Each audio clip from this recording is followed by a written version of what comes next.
भिवानी में AQI level में लगातार सुधार देखने को मिल रहा है।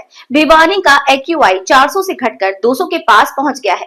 वहीं फिलहाल भिवानी जिले में ग्रेप 2 लागू है। ग्रेप 2 में कंस्ट्रक्शन साइट पर ग्रीन शीट लगाना, वाटर स्प्रे करना आदि के नियम शामिल हैं। वहीं आवश्यकता पड़ने पर और भी कदम उठाए जाएंगे। अगर केवल एक्यूआई लेवल में बढ़ोतरी होती है तो ग्रेप 3 या ग्रेप 4 भी लगा सकते हैं, पर फिलहाल एक्यूआई लेवल में सुधार हो रहा है।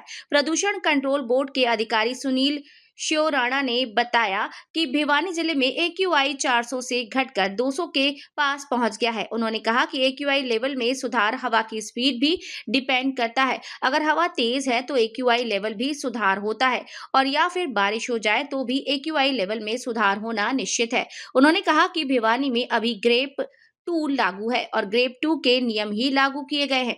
अगर प्रदूषण में बढ़ोतरी होती है तो एक्यूआई लेवल बढ़ता है तो उसके अनुसार कदम उठाए जाएंगे। अगर जरूरत पड़ती है तो ग्रेप 3 भी लगा सकते हैं। वहीं उन्होंने कहा कि जिला प्रशासन के द्वारा एक्यूआई को लेकर कदम उठाए जा रहे हैं। सड़कों पर वाटर स्प्रे किया जा रहा है और जरूरत पड़ी तो वाटर स्प्रे भी किया जाएगा।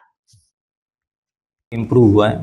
पहले जो वेरी पुअर में चल रहा था अब वो पुअर में आ गया है। इसके लिए मेट्रोलॉजिकल जो फैक्टर हैं, जो विंड स्पीड है, जो ड्यू है, ह्यूमिडिटी है, वो काफ़ी रिस्पॉन्सिबल हैं। विंड स्पीड है आज वो 13-14 किलोमीटर पर आवर की है। उससे जो पोल्यूटेंट का जो डिस्पर्सन है वो अच्छा हुआ है, जिसकी वजह से जो पोल्यूशन का स्तर है लगातार नीचे जाता जा रहा है। मैं लोगों से यही गुजारिश करूँगा इसके अंदर कि जो धुआं और धूल वाली जो चीज़ें मैंने जैसे पहले बताया था उनको नियंत्रित करें। कम से कम जो धुआं और धूल वाली चीज़ें उनसे कम उनको करें। उनको जितना नियंत्रण कर सकें, जितना कम कर सकें वो करें।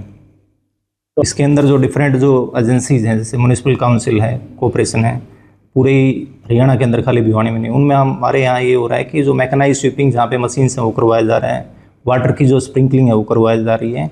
जो CND जो प्रोजेक्ट्स हैं, भिवानी में हमारे एक ही प्रोजेक्ट है यहाँ पे जो मिनी सेक्रेटरीट में चल रहा है।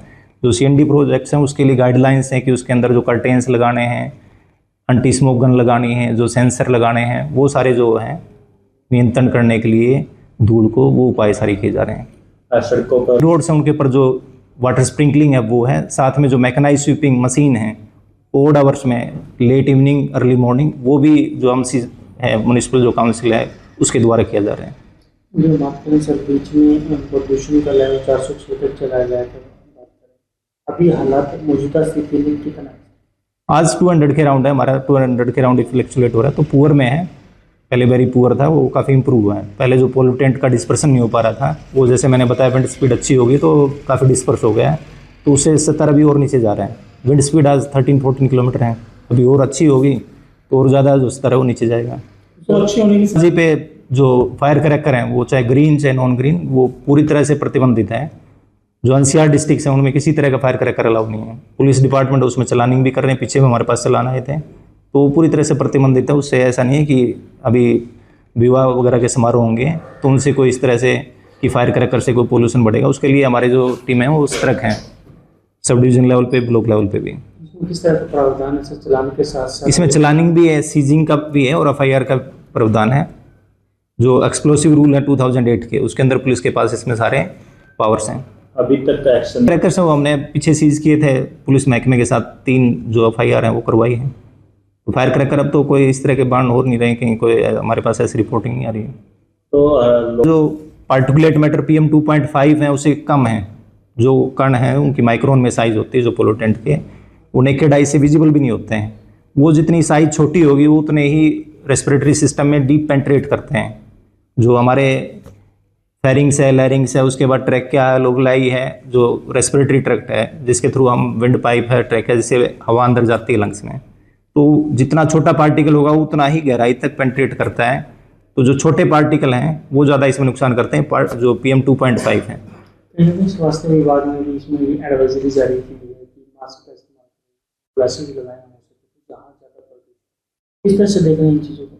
जो उपाय हैं वो तो व्यक्तिगत लोगों ने करने हैं, उसके लिए एडवाइजरी टाइम टू टाइम जो संबंधित विभाग वो जारी करते हैं। CEQ ने पीछे एडवाइजरी जारी की थी, हमने भी DC साहब के माध्यम से सर्कुलेट करवाई हुई हैं।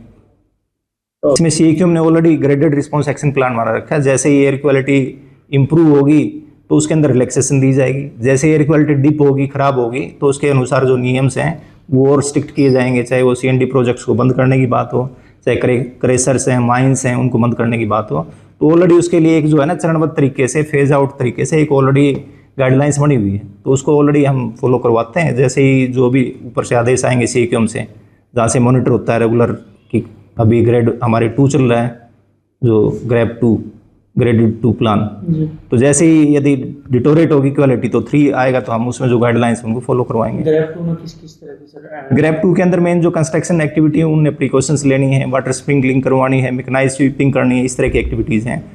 ज़्यादा कोई इनमें प्रतिबंध नहीं है। जो थर्ड जो ग्रेड हो जाती है, ग्रेप 3 आता है, उसके अंदर काफ़ी प्रतिबंध स्टार्ट हो जाते हैं, चाहे उसमें क्रेशर्स की बात हो, माइंस की बात हो, उसमें CND प्रोजेक्ट्स की बात हो।